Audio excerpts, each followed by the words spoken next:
morning, or depending on when you're watching this, good afternoon, good evening, or good night. My name's Ross, and as always, told out of Voice of Radio, and today I am delighted, because our complete history of the Pokemon trading card game series has made its way to HeartGold SoulSilver. Now, I was playing in the Diamond and Pearl era of the Pokemon trading card game. I was playing for a while before HeartGold SoulSilver came out. But I still consider HeartGold SoulSilver to be my era. This is when I started to see a bit of success in the game. This is when I started to really collect. I've actually got a complete collection of the HeartGold SoulSilver block. Just every card from all 5 sets. I didn't realise I did. I was looking through some binders the other day and I just found it. And that is awesome. I love that we've reached HeartGold SoulSilver. And I think I'm going to enjoy this one quite a bit. Now, it was released over in Japan on the 9th of October 2009. It made its way out in English on the 10th of February 2010. And as I alluded to a moment ago, it made a new block. The HeartGold SoulSilver block, which of course was to tie in with the games HeartGold SoulSilver, which were the remakes of the Gen 2 games. It was a small block. There was 4, maybe 5 sets, depending how you want to look at it. But it was beautiful for card design. And like I say, this was when I really started to find my footing as a player and a collector. Now, one thing that was really interesting, and I didn't actually realise this was made aware to me by the lovely folks over at Bulbapedia. Even though it was a Gen 2 set, it had proper Gen 1 Pokemon. Now, if we go and have a look at Neo Genesis, for instance, which was the first Gen 2 set, that only had Gen 1 Pokemon that had new evolutions in Gen 2. So, yes, we did have ourselves a Horsey, but only because we had to have a Kingdra. Because Kingdra was a new Pokemon in Gen 2. Not the case here. They all got their due. And we did actually have a new card design here. Now, I'm not going to go into huge detail about all the ways in which the new cards look different from the old cards, because that's going to take a while, yeah? What I'm going to do is I'm going to show you the Phanpy from this set, because my goodness, the art on the Phanpy from this set is adorable. And I'll also chuck up a Phanpy from the Gen 4 era from Diamond and Pearl. Let's show you the one from Secret Wonders, so you can have a look there at exactly how the card design have changed between the 2 sets. We usually see this as we go into a new block. The way the cards look and the layout of them, it changes a bit. It gets a little bit different. Now, we did actually have new energy cards here, and they were beautiful.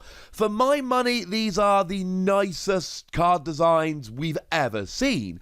We got a darkness energy with an Umbreon sitting on a hill looking at a city. Although, obviously, you know, it's all silhouetted. Over on the fighting energy, we got Sudowoodo looking over a mountain. We've got Lugia on the water energy, Celebi on the fire energy. It is just a thing of absolute beauty. I suppose while we're here, let's show you the others. We got Ho-Oh on the fire energy. We got Ampharos on the lightning energy. We've got Espeon on the psychic energy. And we have got Steelix on the metal energy. These were amazing. We would get holo versions of them in a later set. We'll get there when we get there. But as your standard non-holo energies, there has never been a better design. And I don't think it is even remotely close. Now, we did actually introduce Pokemon Prime here. Of course, the level X's from the Diamond and Pearl era had gone away and kind of replaced by Pokemon Prime. Now, I'm going to use Donphan as an example here because my very favourite Pokemon card ever, bar none. Seriously, without exception, my favourite card ever. And you can see they're cool cards. They've got a nice close-up right on the face of the Pokemon, which is what we tended to see in terms of the artwork. You've got holo cards with the fancy border, etc. But there's nothing actually special about Pokemon Prime. Now, they were good cards. They were designed to be good and powerful cards. But there was no gimmick, no mechanic, nothing different from any other basic Stage 1 or Stage 2 Pokemon. They just looked cool and tended to be a little bit better. A little known fact about Pokemon Primes is that you actually did get reverse holo mirror foil primes but only in Japan. So over here, we only got the one type of Holo Prime. Over in Japan, you actually got both Holo and Mirror Foil, and thanks to the lovely Antoine Boulet, I now have Donphan in each of them, which I very much appreciate. If you want new mechanics, how about the Pokémon Legend? There were two of them in the set, and they were Ho-Oh and they were Lugia. And these two cards might show us the best artwork we have ever seen on any Pokemon cards. They are beyond phenomenal. Now, what is different about these is that they are actually two cards in one. And in order to play a legend card, you had to have both halves of the legend in your hand, and you had to play them to the bench at the same time. Cards that search for a Pokemon could only search for one half, and you would have to bench both halves at the same time in order to play the card. They also gave up 2 prizes when KO'd, so yeah, proper new mechanics. Interesting to note that this would be the only set that gave us single Pokemon Legend. The Legend cards would continue through the HeartGold SoulSilver block, but they would all feature 2 Pokemon from here on in. This set was very much the exception, though we didn't know it at the time. There was another weird new type of card that was introduced in the set as well, and it was Alph Lithograph. Now, there were 4 HeartGold SoulSilver sets, plus kind of another, and there were 4 Alph Lithograph. And what you would have here is a card that was written in unknown. Now, there is a little key there on the card as well, so you can try and figure it out. It just reads, look at your opponent's hand. It's actually a terrible garbage card, but for collectability, oh, they were awesome.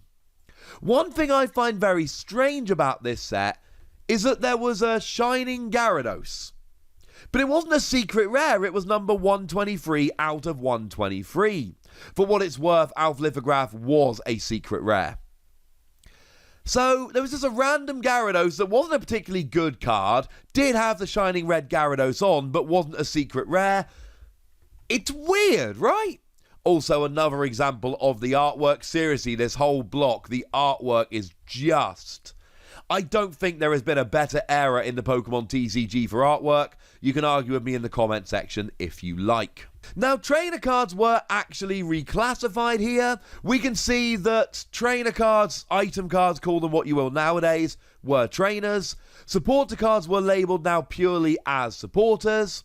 And, well, stadium cards would be labelled as stadiums. There actually weren't any in the HeartGold SoulSilver set. There were no stadiums in the entire set.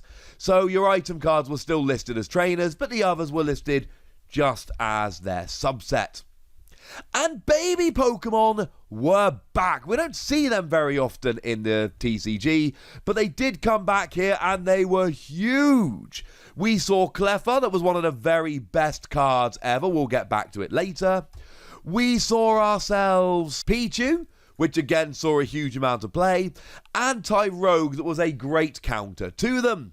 We'll talk about all 3 of those as we go through. We also saw Smoochum and Igglybuff that, well, they were not so good, shall we say. They saw a little bit of play here and there. Smoochum could move energy, but they weren't as good.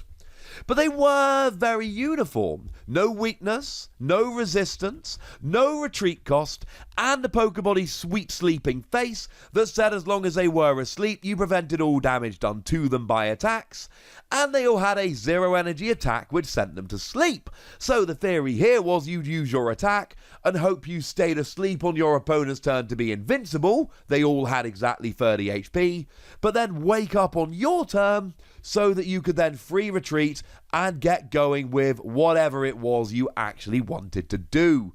They were very cool, and the HeartGold SoulSilver era, in terms of the metagame, there was a point where we rotated 2 HeartGold SoulSilver on. It was an emergency mid-season rotation. We'll get there in a little bit. When that happened, oh my word, these baby Pokemon were everywhere. Speaking of which, the pre-release promo for this particular set was the same Pichu. That same one that we saw that was actually really kind of cool. So, you know, always nice to have the pre-release Pichu. And we were still at the point in the game where when you went to a pre-release, you would get yourself a set of sleeves. They would run out at the end of the HeartGold SoulSilver era. Except that Call of Legends set at the end, which may or may not have been in the block, didn't have them, but hey-ho. We had Lugia and Ho-Oh sleeves. Well, of course we did. These are Gen 2 remakes. Lugia and Ho-Oh were the legend cards in the set. This one kind of wrote itself. Now, in terms of the most expensive card in the set, you can cheat and look at the legends, in which case you're looking at around about $100 for those ones. And then outside of that, you're probably just looking for that Gyarados, which will probably set you back about $70. It's really hard to figure out which one's which, I suppose. But it's another one of those sets where the cards don't get stupidly expensive. Most of these Pokemon Primes you can pick up for kind of $20 here or there.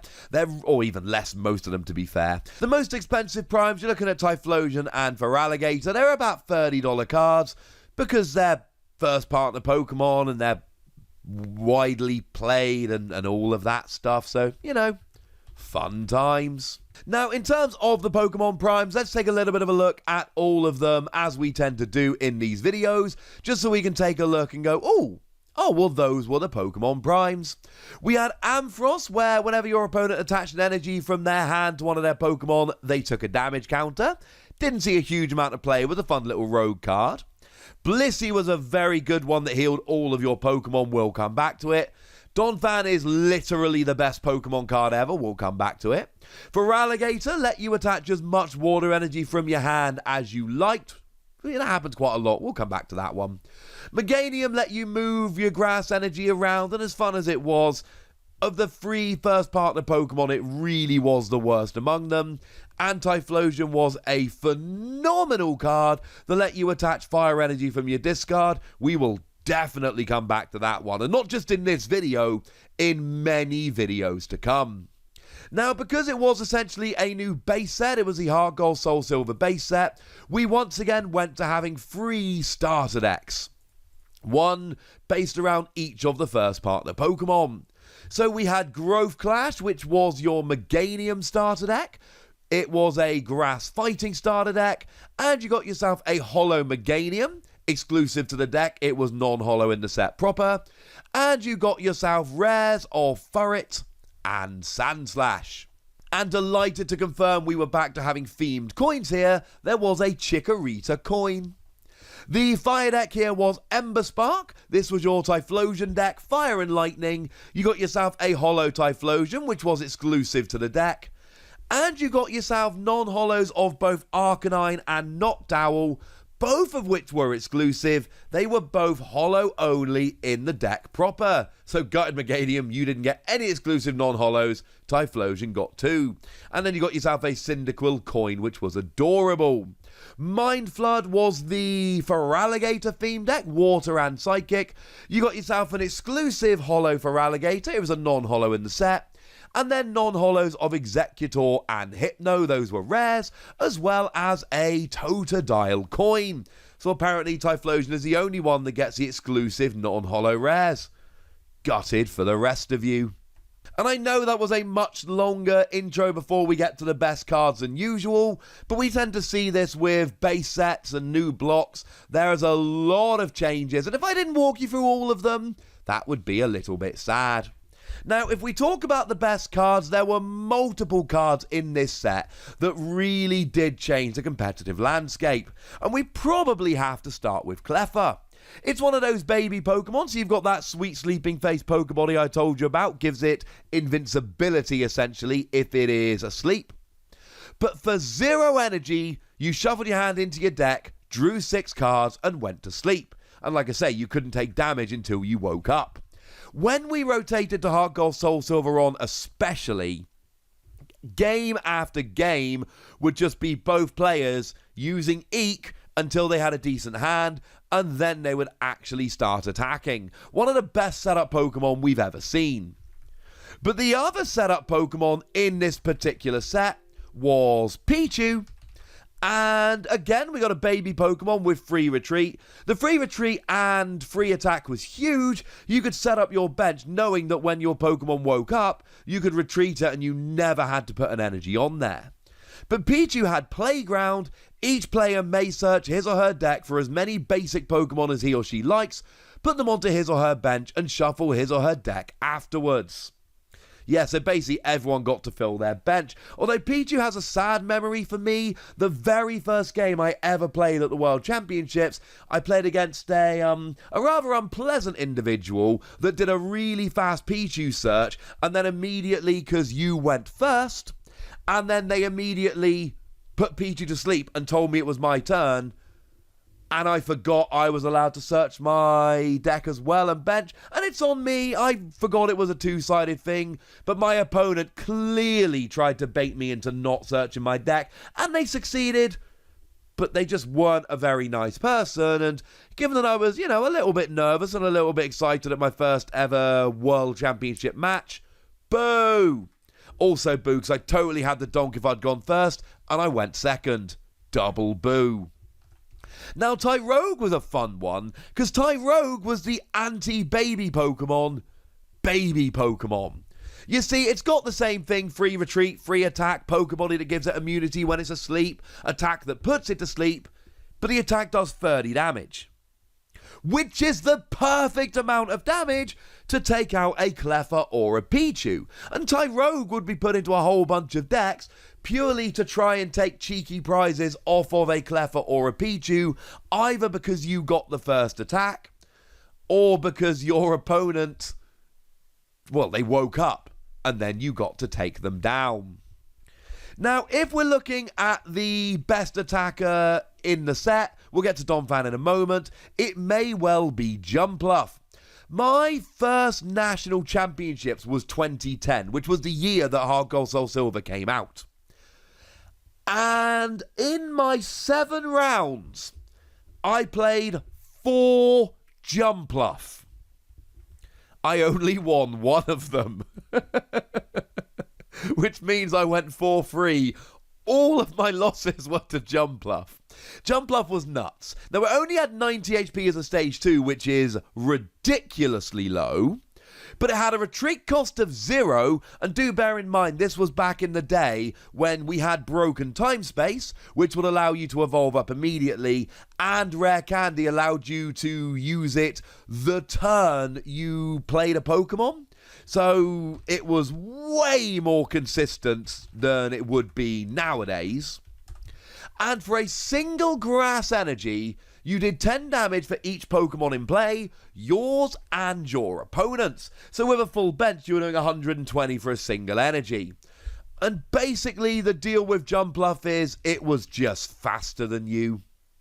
It was a ridiculously fast deck that would try and get multiple Jumpluff set up very, very quickly and just be hitting for good damage. And either you restricted your own bench, which is not usually a great plan, or you let your opponent do a huge amount of damage, which wasn't usually a great plan. Jumpluff wasn't necessarily the best deck ever, although Chris Fulop did see a lot of success with it. But it was very much the quintessential deck for newer players or younger players. This was a kind of perfect intro deck to the Pokémon TCG. Though, make no mistake about it, it was a very, very good top tier deck. Let's not be under any illusions. But to back up what I just said, it won Juniors in 2010. Didn't win Masters in 2010. But it did win Juniors in 2010. And while we're talking Jumpluff, we might as well talk a little bit about Sunflora. Sunflora didn't necessarily see play in every Jumpluff deck. It didn't actually see play in the deck that won Worlds in Juniors. But it's worth a little bit of a mention. It had a really nice Poké Power, Sunshine Grace, that let you just search for a grass Pokemon and put it into your hand. Did give a lot of extra added consistency. Made its way into a bunch of decks. Now, Blissey does very much deserve a mention here. Blissey's one of those cards that wouldn't really shine now, but it was part of the deck with which Ross Corfon, a person with whom I am frequently confused, got second at the World Championships back in 2011, and it was a phenomenal card. Really, it was all about the ability. When you played Blissey from your hand to evolve one of your Pokemon, you completely healed all damage from all of your Pokemon, and then discarded all energy from those Pokemon. It was a phenomenal healing card, and in low energy decks, it really could be an absolute powerhouse. It wasn't necessarily great coming out of the gate in HeartGold SoulSilver, but it found its place later on. Now, Donphan I have spoken about as being the best card ever and my favourite card ever, and I stand by that. There is no Pokemon card that I love more than this card. I have a playset in English, I have both the Japanese versions, and honestly, I should probably get going on a bunch of foreign versions. If you've got any foreign versions, hit me up on Twitter at @TheWassy. It had a Pokebody that reduced damage by 20 with 120 HP to begin with. That was quite nice. It had a free energy attack that did 90 damage, but really it was just 1 energy, 60 damage, plus 10 to each of your bench. But bearing in mind Donphan's Pokebody would mean it didn't take damage itself. And this was just fast. It hit a decent weakness, but it was fast. You would a lot of the time want to try and put an expert belt onto this Pokemon so that you can do 80 damage while having 140 HP. And this was a turn 1 Pokemon. This was a Pokemon where you'd go second. Remember, there were no trainers turn 1 at the time. And then, I just donked. I donked twice at Nationals. I'd cut Nationals in 2011. 2 of my wins were donks. Because my opponent had 1 Pokemon and I went second and just turn 1 KO. It was a phenomenal Pokemon. But because it had a lot of bulk and attacked for very few energy, you really could last out the game. It wasn't just an early game Pokemon, it was great. It had a lot of partners, and I played it with a lot of partners, but I will still contend in 2020 as I record this, although it is December 2020 just. I don't think there was a better build of Donphan other than just Speed Donphan, and I will not say this about many decks at all, but I still believe I had the best Donphan list. And I don't do this very often, but I am actually going to link a couple of articles I wrote for 6 prizes. I actually wrote for 6 prizes a while ago. Back when I had a little bit more time. And there are 3 I wrote about Donphan. One about top cutting Nationals and showing you my list. One which I've called The Bible According to Donphan, and it is literally a 6,000 word article about that one card. Which is a little bit ridiculous. So, I don't know, go check that one out if you like. Possibly my favourite of them, as I'm having a look through them now, is all about a bunch of battle roads I went to, what would now be called League Challenges, playing Donphan. And in the intro, I wrote, imagine how much fun this will be reading in 10 years' time. I wrote that 9 years ago. So it's almost 10 years along. And I'll be honest, Wassy from 9 years ago, it was kind of fun to read. So anyway, getting back to Donphan, great card, love the card, favourite card ever, and I'll link those articles in the description so you can go and check them out at your leisure. Now, Feraligatr Prime is another one that I liked very much indeed. This was what I took to my first ever Nationals, along with the yet-to-be-released Lantern Prime. And it was one of these Pokemon we've seen many times before. It's a water Pokemon that lets you attach extra water energy. Although important to note, this could only be attached to water Pokemon. Don't worry, Lantern had an ability that turned it into a water Pokemon. It was a very cool card. And not right at the time it was released, but Typhlosion will go down as possibly the best card in this set, or at least the best non-Cleffa Pokemon in the set. The attack was fine, but it was really the Poké Power Afterburner. Once during your turn, you may search your discard pile for a fire energy and attach it to one of your Pokemon and put a damage counter on that Pokemon. We really needed Reshiram in the black and white base set for this to truly become a powerhouse deck, but this was a great Pokemon that saw a huge amount of play. Couple others I want to mention very quickly that were kind of fun. Slowking was a nice disruption card.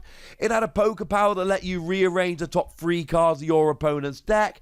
If you were playing disruption decks, we didn't really have great ones now, but they'd come around later, whereby you could hurt your opponent's hand. This would stop them drawing anything they wanted, which was fun.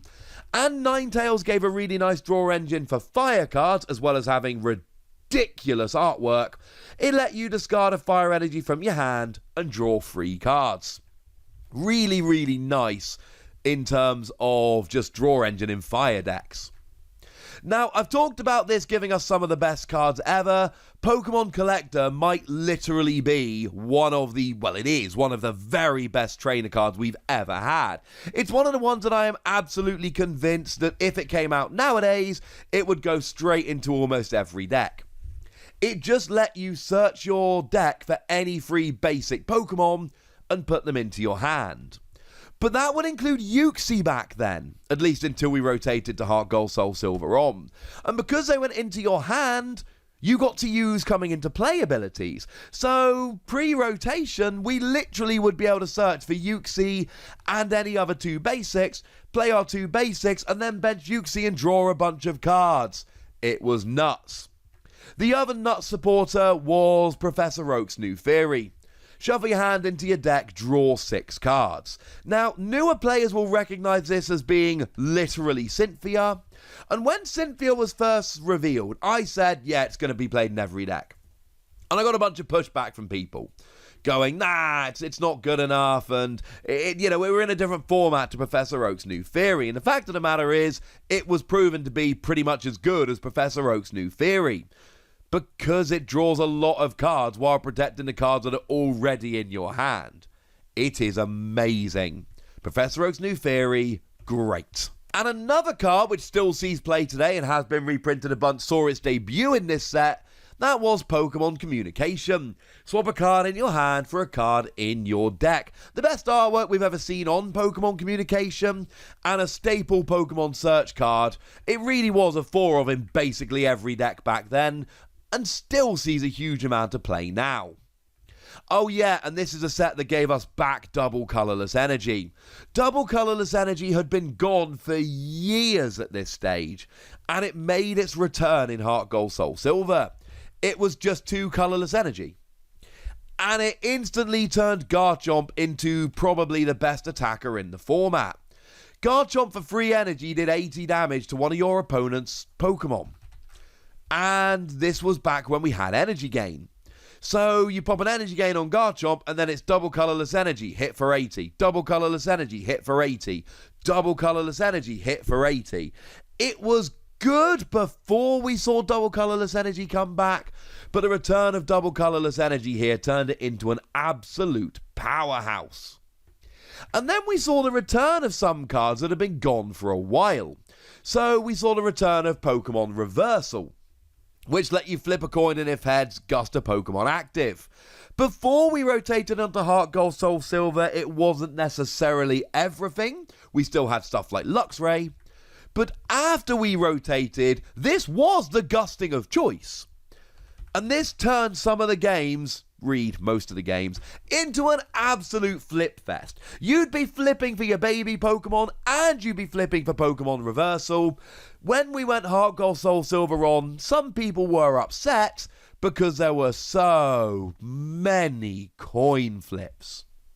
We also saw the return of Copycat that gave you a new hand equal to your opponent's. Good supporter saw a bunch of play. And Fisherman that let you pick up 4 energy from your discard pile. Well, it was good for stuff like Feraligatr and other Pokemon that would come later that really did want a whole bunch of energy in hand to go about attaching them. We also saw the debut of Pokégear 3.0 here. Look at the top 7 cards of your deck, find a supporter, put it into your hand. It didn't see as much play back then as it did when it was reprinted, but it was still a fun card that did see play to add a bit of consistency. Now, in terms of decks, there really were only a couple. Later on, Blissey would be at the centre of one of the best decks in the world. Typhlosion was presumably, everybody pretty much regarded it as the best deck in 2011, or at least the most consistent. But that wasn't really ready yet. But we did have a couple. First of all, Jumpluff. And Jumpluff, like I said, it was all about speed and consistency. Swarming out your Jumpluff, getting a single energy on, and rolling.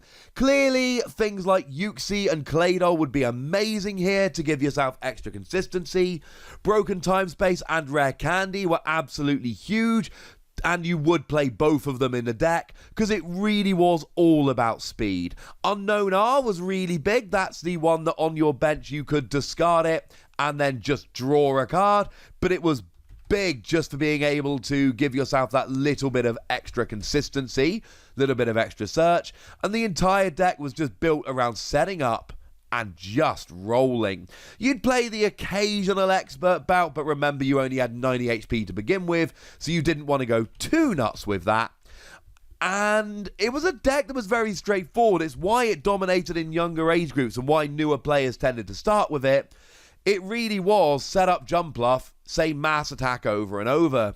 Leaf Guard was fun, 30 damage, and it reduced damage done to you by 30 the following turn.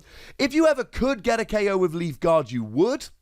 But most of the time, it was just mass attack, mass attack, mass attack, mass attack, mass attack. And then you hopefully won.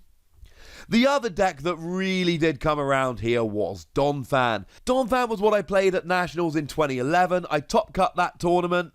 I lost top 16 on pretty terrible luck. And I still contend that if I'd have played that deck earlier, I would have had a great season. Now, Donphan, the way I played it, had a whole bunch of weird little tricks.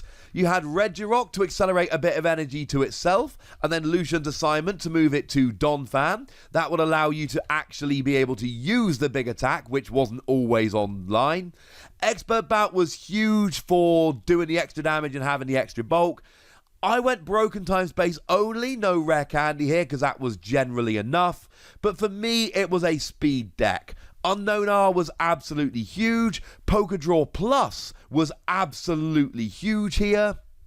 Let you draw a card, or if you played two together, you could search your deck for any two cards and put them into your hand, which was kind of ridiculous. And it was all about swarming Donphan. The Look Mummy I Cut Nationals with Donphan article I link in the description will give you the deck list and a full explanation of exactly how I played the deck.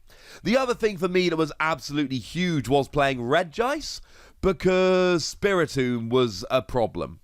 Spiritomb was a huge problem because it blocked item cards, as they are called nowadays, and I really relied on them. So I'd use Regice to make them switch, and it worked beautifully. The top 16 game I lost at Nationals was to Gengar. Essentially, if they hit more than 50% heads, I lost on Fainting Spell. They did in one game, and in game 3, I was setting up very, very nicely indeed, but they had a Spiritomb. But my Regice was prized. But that's okay. I played Azalf specifically to get Pokemon out of the prizes, like Regice. And my Azalf was prized. So with access to neither Regice nor Azalf, I could not set up in front of a Spiritomb, and I ended up losing game 3 in what would be one of my most heartbreaking losses ever. But I did go to a Battle Road the following weekend, and I did manage to win the Battle Road, taking down Yasin Sakum in the final, who did win Nationals the previous weekend with that Gengar deck. So I feel like I got some vindication in the end. A bit more personal history video this week, but HeartGold SoulSilver is a very personal set to me, and we still went through all of the top cards and everything you need to know about them. We just weaved in a few personal stories, and honestly, as we go through and we are in prime Wassy territory here, this may well keep happening. But for now, ladies and gentlemen, I want to know what you think about HeartGold SoulSilver. What memories do you have of the set? And if you weren't playing back then, what do you think of the set now that you've seen it? Go nuts in the comment section, but be nice! And then make sure you like this video, subscribe to this channel, follow me on Twitter at TheWassy, and Twitch for some live action at twitch.tv/PTCGRadio. If you want to support the channel, get some bonus podcasts and all that good stuff, head on over to patreon.com/PTCGRadio, where you can do exactly that. But by far the most important thing, as always, look after yourselves till next time, would ya? Thank you very much for watching. My name's Ross, and you've been watching PTCG Radio.